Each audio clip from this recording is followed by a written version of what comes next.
Precautions and restraints in the context of gender issues. First, the meaning of precautions and restraints. Precautions refer to preventive steps taken to avoid gender based discrimination. Restraints refer to the legal, institutional, and moral controls imposed to regulate inappropriate behavior. Then, the needs for precautions and restraints are increasing cases of gender discrimination and violence, sexual harassment in schools and public spaces, cyberbullying and online exploitation, dropout of girls due to unsafe environments, psychological impact on students' well being.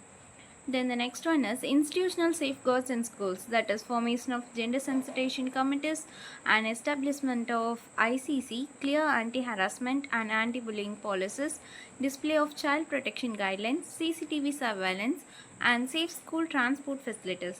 Then the legal and policy-based restraints are implementation of POCSO Act, enforcement of Right to Education Act, strict punishment for sexual harassment and abuse, mandatory reporting of offences, zero tolerance policy towards gender-based violence.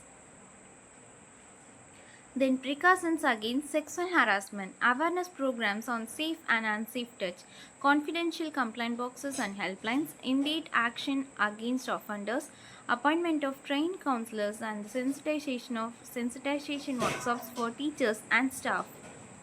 Media and virtual space restraints, monitoring students' online activities in school, digital literacy education, awareness about cyberbullying and online grooming, restricting access to harmful digital content, encouraging responsible social media usage.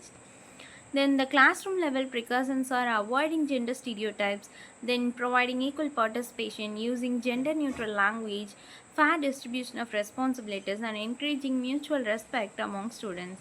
Then the role of teachers is to act as gender sensitive role models, identify early signs of abuse or discrimination, provide emotional support, promote inclusive classroom discussions, and to maintain confidentiality in sensitive matters.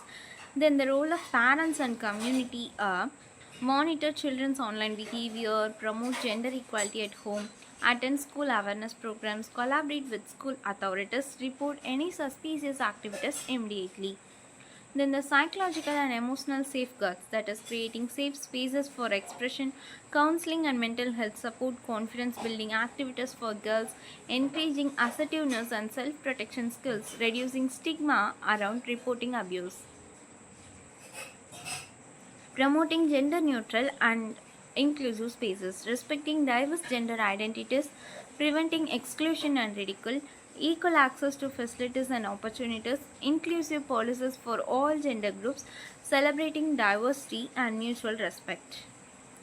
Then the challenges in implementation are lack of awareness, social stigma and victim blaming, inadequate training of staff, weak enforcement of policies, cultural stereotypes.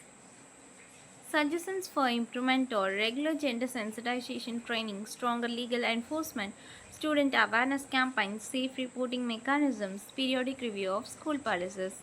And I am concluding with the point that precautions and restraints are essential to ensure safety and dignity of students, to promote gender equality, to prevent discrimination and abuse, and to create inclusive and supportive educational environments. A gender sensitive school builds a gender just society. Thank you.